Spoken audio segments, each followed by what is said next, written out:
Hello and welcome to the Rambler Podcast. My name is Jimmy Smith and I am your host. Before we get into today's episode, I wanted to start this off just a little bit different. This episode of the podcast is being released just prior to Memorial Day, and I believe it is important that we take a moment and recognize the significance of this day by sharing in our appreciation for the military with a prayer. So if you would, dear God, on this Memorial Day, we come before you with grateful hearts, recognizing the sacrifices of those who serve our country. We are humbled by their courage, dedication, and selflessness. We thank you for the men and women who have answered the call to serve our nation, putting their lives on the line to defend our freedoms and way of life. We are grateful for their sacrifices and commitment to duty. Lord, we ask that you bless those who currently serve in our military. Watch over them, protect them, and guide them as they carry out their duties with honor and distinction. We also pray for their families and loved ones who support them from afar. Strengthen them and provide them with the comfort and peace that can come only from your loving presence. We ask this all in your name, Lord. Amen. Thank you for joining me in this prayer. Now let's get into today's episode featuring Sergeant Richard Sambuchino.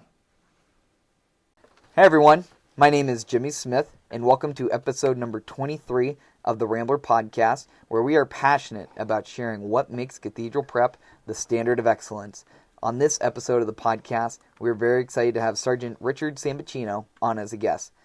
Master Sergeant Richard Sambuchino is the Air Force Junior ROTC Instructor, finishing up his 18th year at Cathedral Prep. He began teaching at Prep in 2005 and later also at Villa in 2019, after retiring from a 20-year Air Force career in 2003. Upon retiring, he served as the Director of Education at Erie Institute of Technology prior to joining Prep. While in the Air Force, he was trained as a munitions system specialist, or as he likes to be called, an ammo troop. Later in his career, he was assigned by the Air Force in the United States State Department to be an instructor and Director of Education. A strong supporter of veterans, community, and the youth, he spends his free time serving as the commander of the Wesleyville American Legion since 2016. He is a graduate of Wayland Baptist University out of Texas with a bachelor degree in education. He also graduated from the Community College of the Air Force with an associate degree in Instructor of Technology and an associate degree in Munitions Systems Technology. Master Sergeant Sambuchino and his wife Kimberly have an extended family and are the parents of 7 children and 8 grandchildren. So Sarge, we're happy to have you as a guest. Welcome. Thanks, Jim. Good talking to you today. Yeah, absolutely. No, appreciate first and foremost. That bio makes me sound like I've done a lot of stuff. Well, you have. You've got a lot of great things that you've accomplished in your career, and it's pretty neat. You had 20 years Air Force career, and now you're almost at 20 years here at Prep. And well, and that's the plan. I plan on doing this a little bit longer, if they allow me to, which I think they will, to do this a little bit longer than active duty.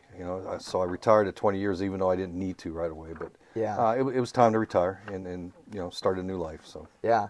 And I'll say also before we dive into the podcast, thank you for serving. Thank you. Through the military. It's truly appreciated. Us vets appreciate that when people say that. So thank you very much. Yeah, you're welcome.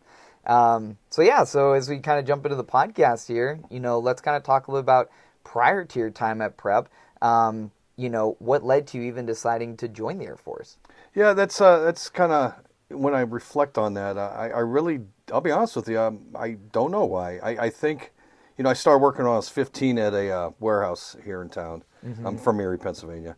And, I saw some of the folks that were working there, and it was a great job and everything, but career-wise, it was going to get stale. Yeah. And so, and my mom, she was a single mom, and she kind of needs some help. And, I was like, you know what, let me go down and talk to the recruiters. And because I had some friends that were joining the military. I'm like, let me see what they got to do. So yeah, I talked to the recruiters, and a lot of my family and friends recommended the United States Air Force. And so, I figured that would be the good way to go. And I'm glad I did. I'm really glad. Nothing against the other branches of the service, but it was a good fit for me and where I was at in my life. Yeah, that's awesome. Yeah. And I'm sure it takes a lot of time in deciding, number one, military, but then number two, what branch, right? There's a few different options, of course, and I'm sure it was a little bit of a process for you. Well, and gone are the days, even back in my days when I went in, you can't just go, say, I'll join the military and you just leave. It's very selective nowadays. And I'll be honest, even nowadays, especially with the Air Force, you pretty much need to know junior year of high school what you want to do. Oh, wow. If you're planning on going in right after high school, which I did. Yeah. And I'm glad because I was able to get my education while I was in the military, which I never would have been able to do. Yeah. Without their assistance. So. Yeah. And can you expand more about your job in the Air Force, what your focus was, and what you did going into it? Yeah, my job is a ammo troop munition system specialist. There was a lot to it, a lot of different components. And my first job, I actually was pretty. A lot of integrity was placed on me, and the reason is I worked with nuclear ordnance, and there's a lot of responsibility. You had to get your top secret clearance. And you had to make sure you knew what you were doing. And by working the jobs I did early in my career, they switched me on over to what we call a munitions inspector. And you basically work you work alone. And you have to look at munitions to say either they're good, bad, or indifferent. And there's a lot of lives at stake. If you just don't do what you need to do, people could die. And munitions are safe. However, they're intended to do some damage, or most of them.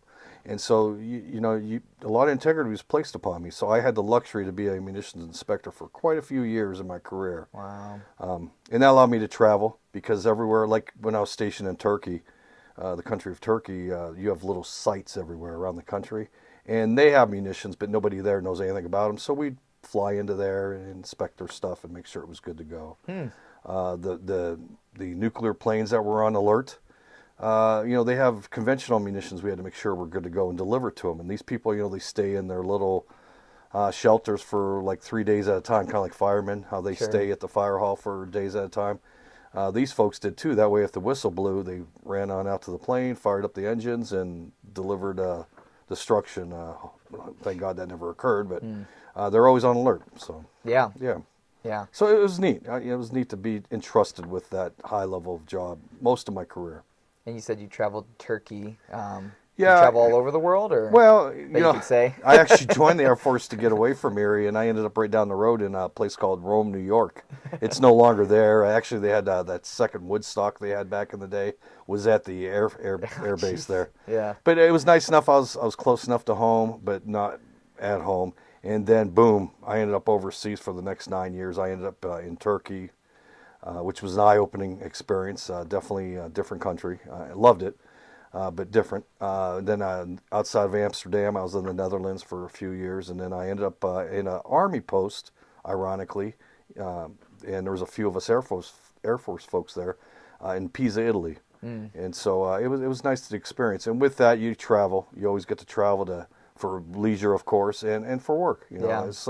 So it was. I never would have seen a lot of the world and gained the experiences that helped me with students here at Prep.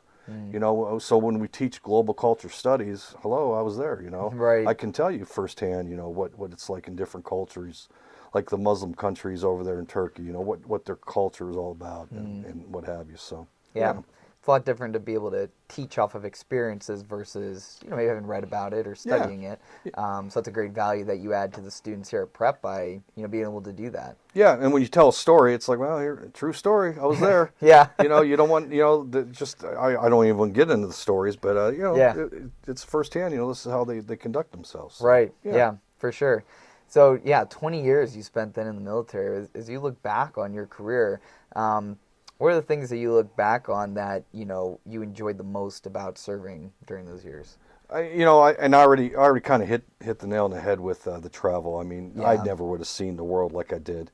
And I used to sit back like the Leaning Tower of Pisa. I'd sit back with my kids and, it's like, wow, how many people get to do this? And I'm doing it every Friday, having some spaghetti and pizza and enjoying myself. Right. And then, just the travel. But more importantly, to this day, the Netherlands, I was there quite a few years ago.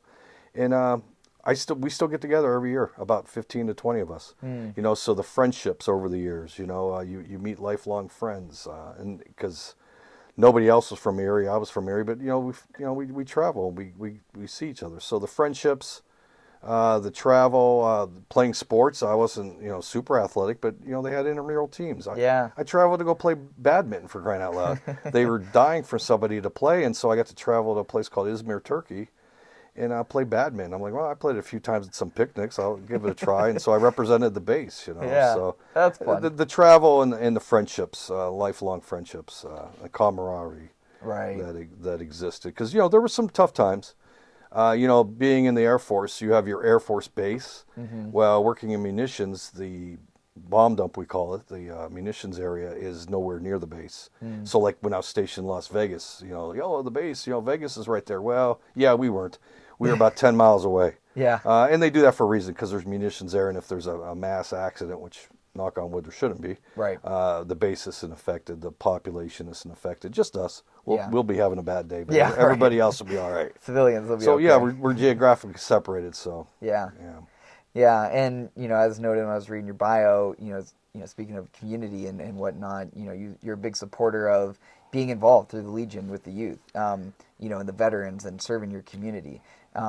Why is it that those types of activities are important for you to be a part of?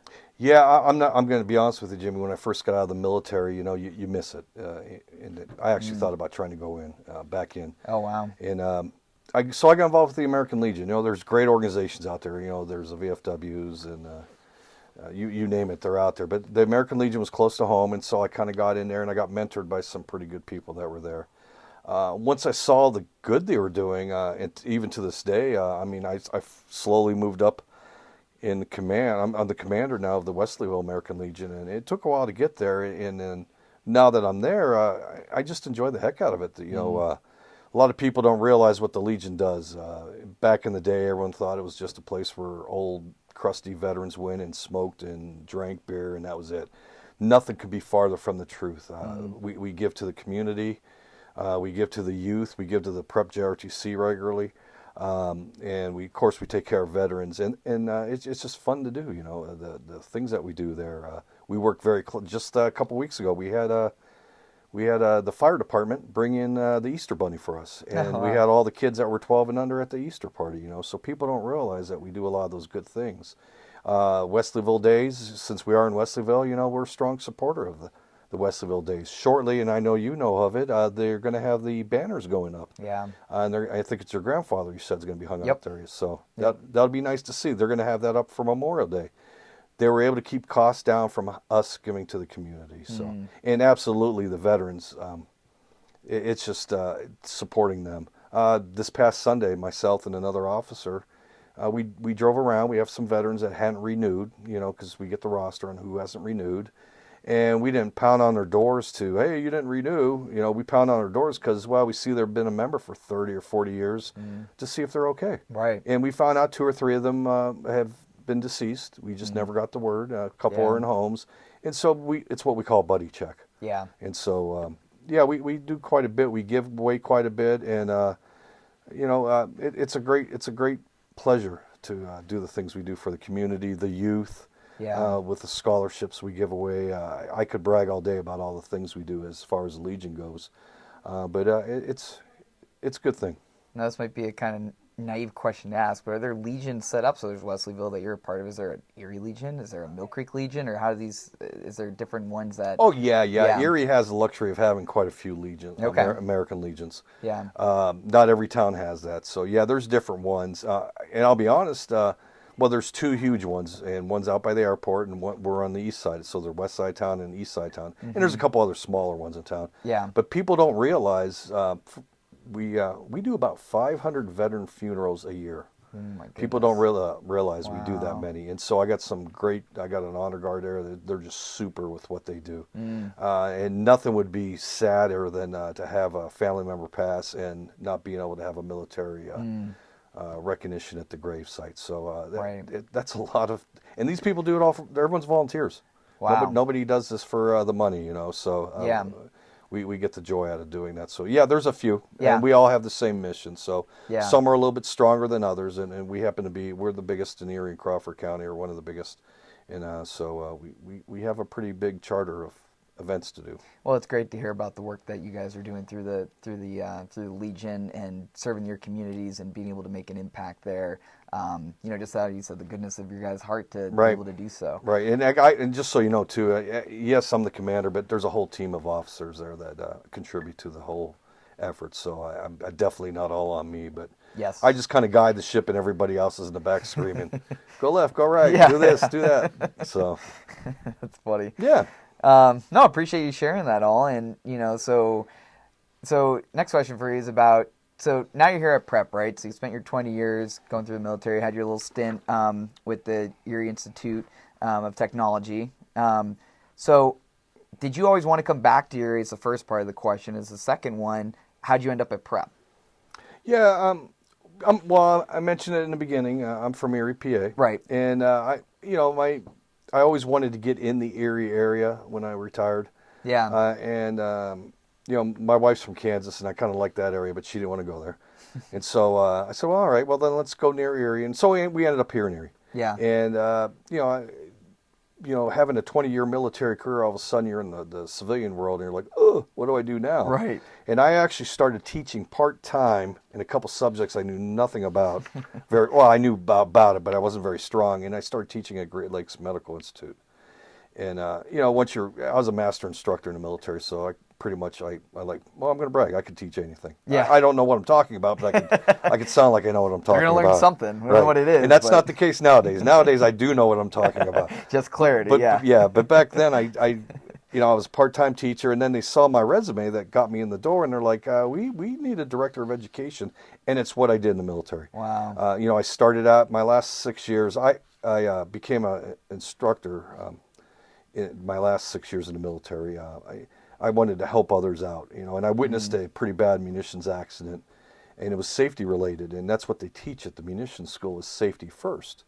And so when I witnessed that accident, I volunteered to be an instructor. Yeah. And so I started out as a normal instructor, then I moved in charge of the instructors, and then I became director of education. Wow. I had about 80 teachers that worked for me and about 2,000 students.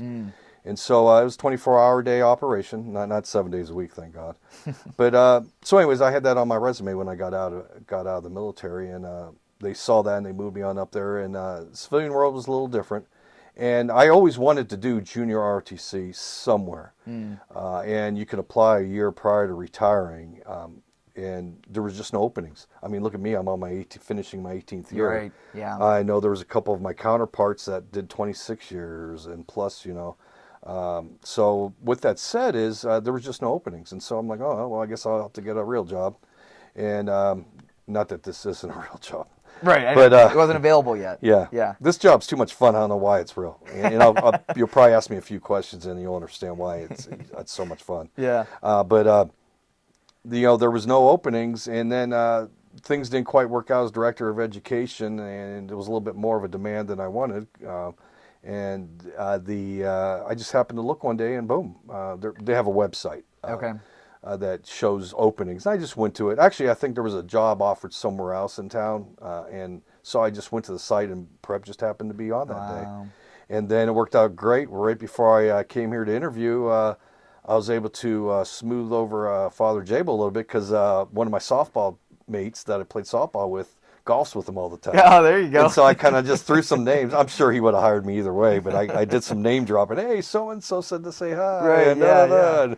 So that kind of broke the ice. That helps. Yeah, that didn't hurt. So, but anyways, yeah, the job finally opened up here at Prep because it finally opened up, so I was able to come here and yeah. Well, we were very fortunate to have you. And I knew not to. Yeah. I'm sorry to cut you off. No, you're fine. I knew a lot about Prep because growing up, my uncle was a 1960 graduate. He wanted me to attend here, and I ended up going to Tech. I wanted to do the trade thing. At the time, they were 3 days a week going to school, so that sounded pretty cool to me. Right. And so it was funny. My neighborhood growing up here in Erie, my one buddy went to Academy, I went to Tech, and my other buddy came here to Prep. So he was a 1982 graduate. Oh, so. Cool. That's awesome. Yeah, so we all went to different schools, liked different music, roller skated at different roller rinks. So anyways, I knew a little bit about Prep. I used to come back for the boxing days and watch him. He wasn't very good, but he made it all 2 or 3 rounds, whatever they went, and it didn't go down. How, I don't know. But yeah. So you had a little bit of some ties, all right, not ties, but at least a little bit of familiarity and whatnot. Oh, yeah. So you come walking in the door, and now when you got started here, with this role you have now, was the program already well established, and did you have any difficulties, in those early years running it or assistant running it, talk us through what those early years were like. Well, the program actually started here in 94. Okay. So about, 10, 12 years before I came on board. Programs kind of, the program's cadet driven. The students drive the program. Yeah. Yes, we have curriculum. Yeah, and yes, teachers or instructors are the ones guiding the ship. But you got to make it happen, and it wasn't quite there for whatever reason. It's not me to speculate, but they weren't there, and so it was a little bit hard in the beginning to establish some new traditions.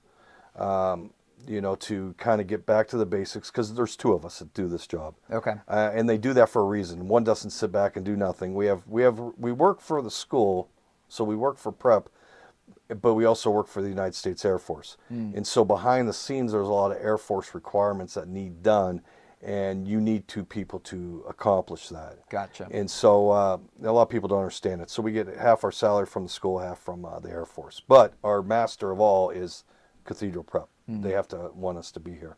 Gotcha. And so with that said, there was just some issues that needed worked out. It happens, and so we worked those things out. And I had to, and being new, everyone's kind of looking at me sideways, like, "Whoa, what's up with this new dude?" Right. And you got to work on some new traditions, get them on board with how you want it to run. And so myself and at the time was Colonel McGrain. We worked together, and I went through him to make sure he liked what I was suggesting, and it took about 3 or 4 years for it to come to full attrition, but it did. Yeah. And so, there was always that challenge of getting people interested and getting them to want to do things, and they are. And we've done some great things over the years. I mean, one of the highlights was we ended up flying to Hawaii the one year, and so that was neat.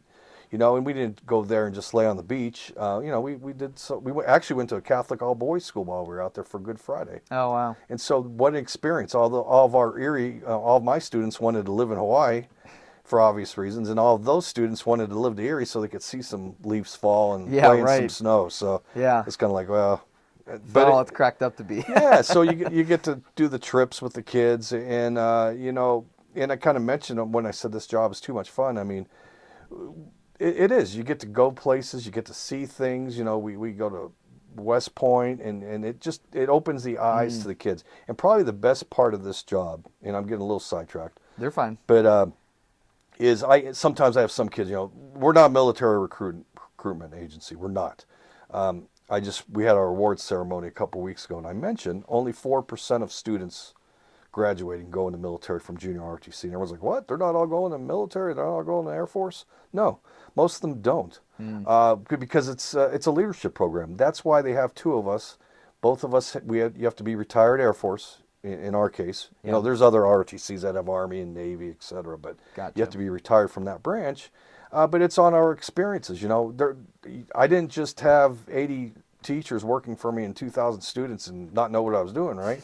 And so you're sharing that with the older students in the JROTC program on how to do leadership, how to deal with difficult situations, how to manage your time, your money, all that good stuff.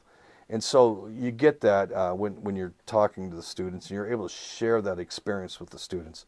But we do talk about military careers, because I'm not gonna lie, I never would have been able to get my degrees if I wasn't in the military. Right.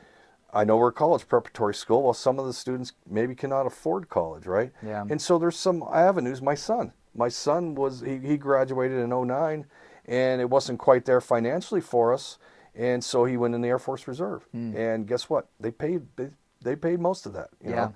And he got some experiences. He got to go back to where he was born. He was born in Pisa, Italy. And so he had a chance to, see where he was born at. That's pretty cool. And oh, by the way, he got his degree, and now he's doing great, with his careers that he's chosen in life. So and so taking the long route to this story is there's been students that just sit back in the room and cross their arms, oh, I'm not going to the military. I'm going to be an NFL player. Or I'm going to be this, or I got it covered. My parents have a money tree in the backyard, so I'm going to be able to do whatever I want.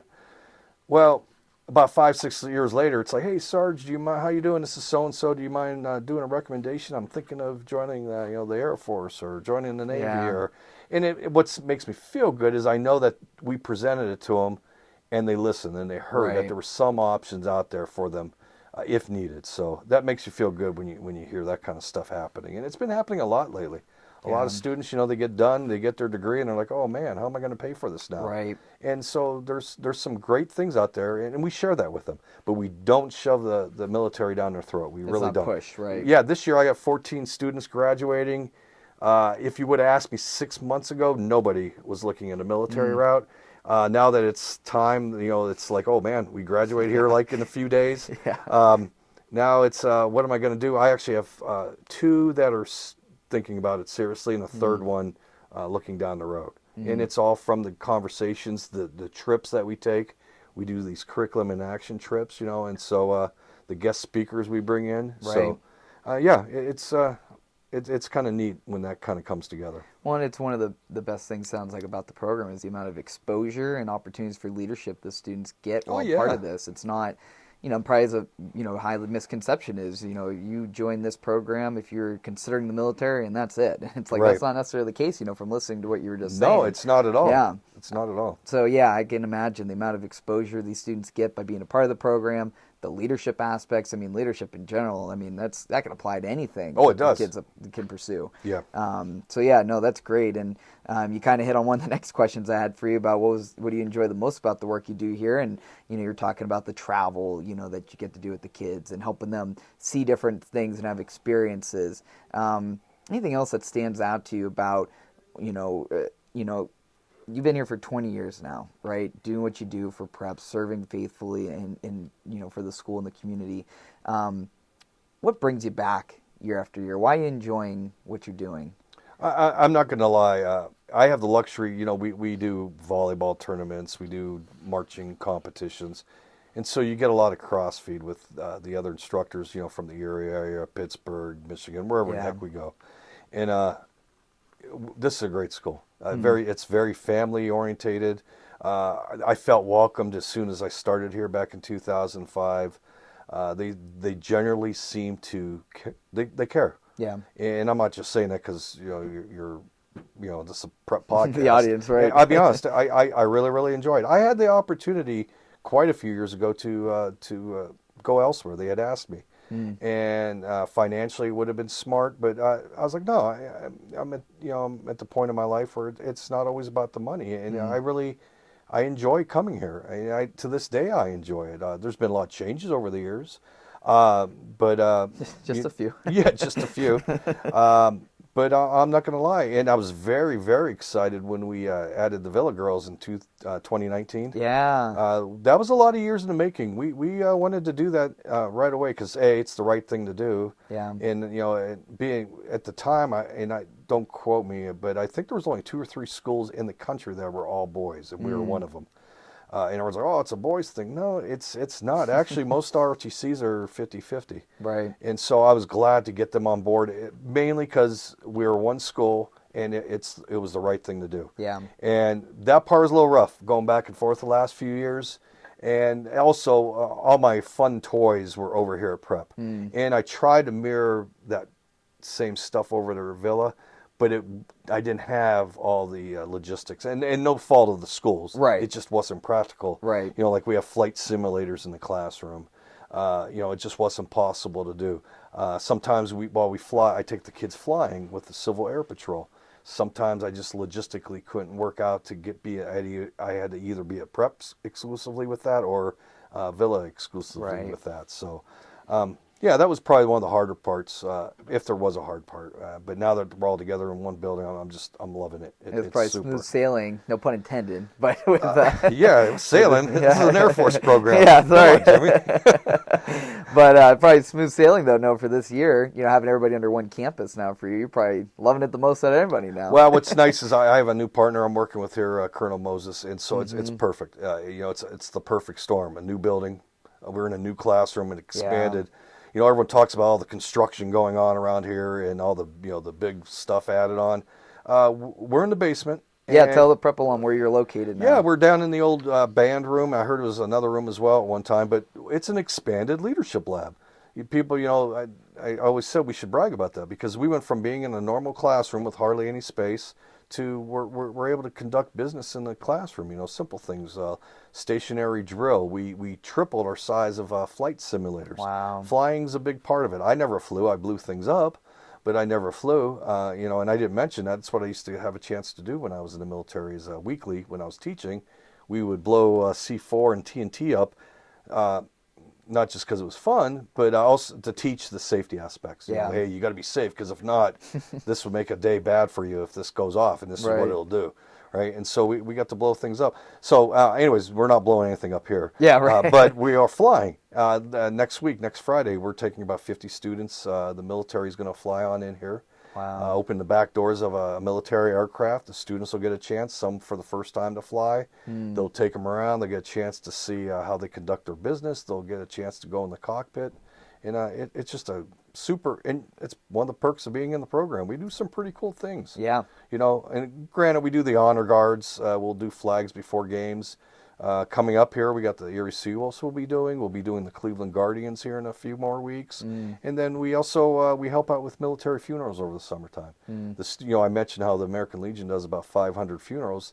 Sometimes those volunteers need a break, and that's where the prep students will fill in and help out at the gravesite.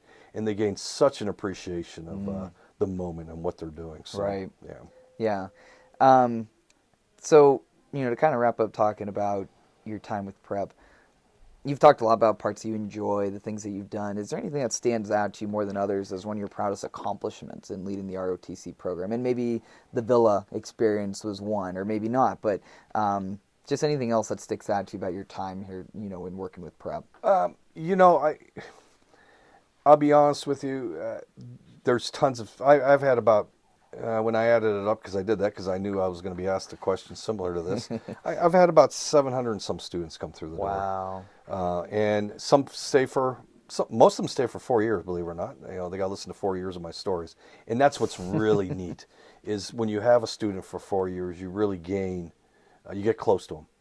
And so, you really get to know them. And a lot of times they'll confide on you because, you're there all the time. Right. And so having that many students, some stay for 1 year, some don't like the rules. We are rule driven. That's what we're doing. And that's what, prep has rules. Well, guess what? So does the United States Air Force. And so, there's a certain way to do things. So, but probably the numerous proudest moments is folks that I just didn't think got it. I'll see them downtown somewhere, a ball game or at some community service event, and they come up to me and thank me. That's probably the one.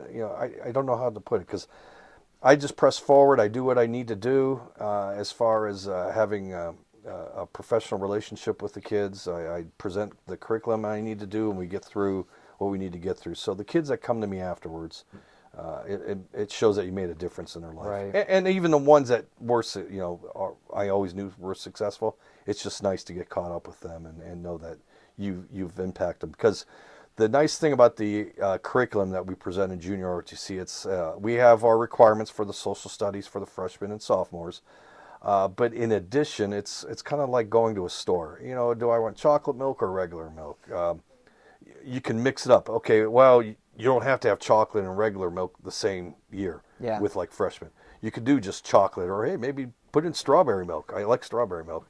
So you could do that. You can mix it up. And our curriculum is designed that way, where sometimes, okay, we're going to back up. We're going to get the social studies component out of the way that we have to, but we're going to back up, and instead of doing that lesson, we're going to go to a different lesson. And so, that makes it kind of fun and interesting. No year, I guess my point is, no year is ever quite the same. Right.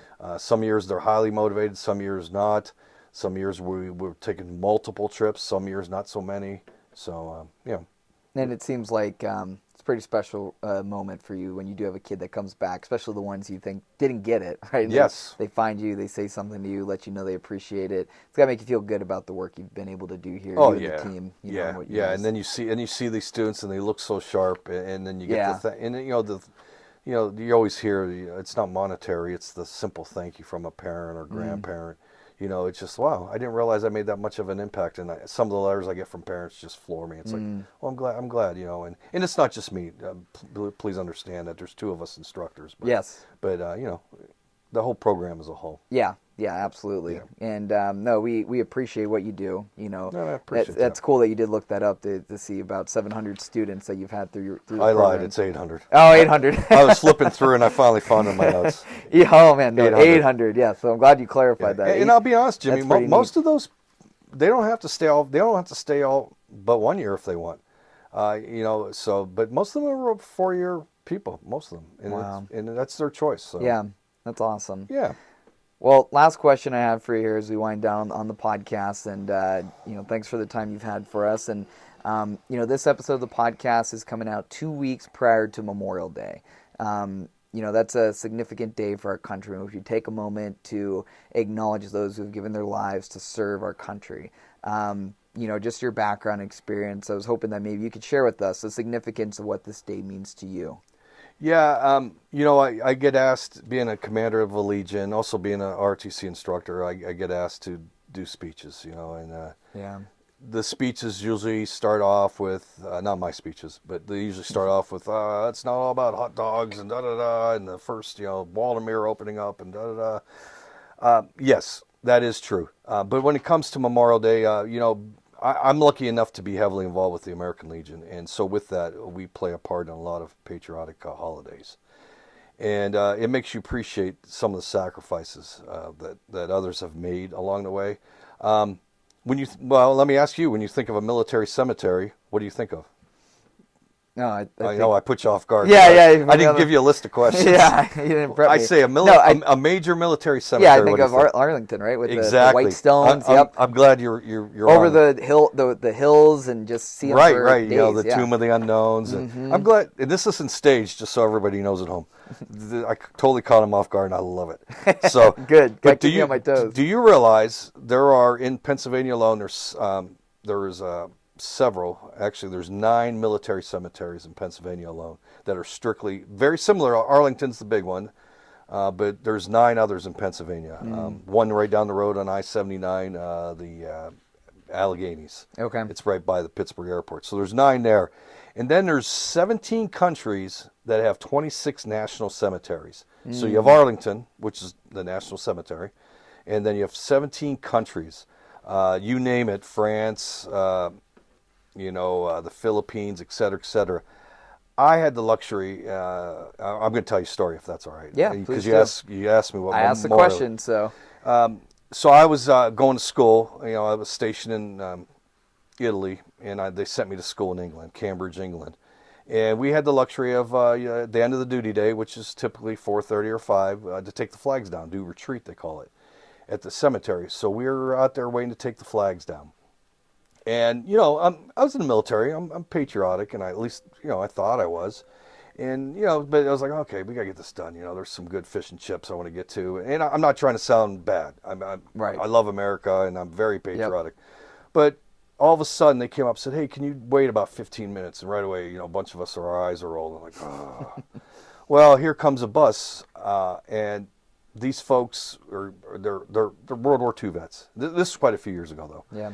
And so they're getting off their bus, and they said, just give them 10 minutes. And these folks with wheelchairs, with walkers, helping each other out, or just seeing them walking to the grave, the tombstones, and just touching them. And to know that they was American veterans. Yeah. And just to know that they came here to visit their buddies. You know, and so I'm like, oh my God, wow. How did I have this thought about worrying about getting out of here? And these poor folks witnessed so much death. They're here from America to visit their friends that are laid to rest in England, you know, that are never going to have loved ones see them. And so now we take the flags down. You know, they come over and they join us. You know, there's like 15 of us taking all the flags down for the day, and they join us. And some of these gentlemen, they couldn't even lift their arms. You know, but they're using their other arm to do the salute that was required. You know, I know we have a podcast, but my eyes are actually tearing up thinking about it. Yeah. Just thinking about how selfish of an individual I was, because I was lucky enough in a 20-year career not to witness death from wartime. Yeah. And so it's like, man, you know, wow, what, it just overwhelmed you, with this. Reality is this day means a lot, and we got to recognize that. And on an ending note there, here I am. I was asked to give a speech in Lawrence Park one time, and I'm like, what am I going to write about? My son, who graduated from here in 2009, Christopher, he's in Air Force Reserve. He had to do some additional training, and it was mortuary training. He had his normal Air Force job, and then they would call him to do mortuary training. And when he was doing training, they actually had 3 or 4 casualties from Pennsylvania. And so I'm looking at these names of these soldiers. I believe they're all soldiers that lost their life on the War on Terror. And my son has to witness and to do his duty to do his mortuary service on them. And I felt so, here I am, 20-year career. Why does my son have to experience such a thing? Yeah. My son sees more death than I ever did, and that's not fair. It's not fair to him. Why did I let him down as a father, And so, anyways, it kind of drives me on Memorial Day to make sure people understand why we're really here. That was just my own personal account. Yeah. And yes, definitely celebrate the day. I'm not sure if everybody realizes, but Memorial Day, you lower the flags to half staff until noon. And so the thought behind that is, okay, we're mourning in the morning, and then at noon you bring it to full staff, and that's where we're celebrating those that gave their life on that day. Right. And so if everybody can take a moment, we have a couple beautiful tributes here at Prep on the 3rd floor chapel. Someone went to the Vietnam Wall and scraped the names of 5. I believe it's 5 names of Prep graduates that died in Vietnam, that their names are on the wall. That's up there in the 3rd floor chapel. And then a lot of people don't know, outside, heading between Prep and the Cathedral and by the Bishop's house, there's a statue. And those are World War II veterans from Prep that lost their lives. So if you're ever over here at the school, take a look at those. And I make sure to take my students over there so they can realize, right, that's where they're at. And the students currently here that I have, they have an initiative to try to gather a list so we can work on some sort of a memorial for others that have passed that were Prep graduates. So yeah, very cool. So Jimmy, the day means a lot to me. Yeah. Definitely have fun with your family and hit the beach and have hot dogs and all that. But also remember, not everybody's living where they're not in harm's way to this day. We have people that are afar and in danger, and it's a volunteer force, and they're doing it for the love of country. Right. So. Yeah, and that was why I wanted to ask you that question. Take a moment for all of us to take a step back and realize, yes, have fun, enjoy the day, but let's take a moment to remember those who dedicated their lives and together as a country celebrating their accomplishments that they put forth through the country, but take those moments to really appreciate what this day means. So, appreciate you sharing that personal story as well. Yeah.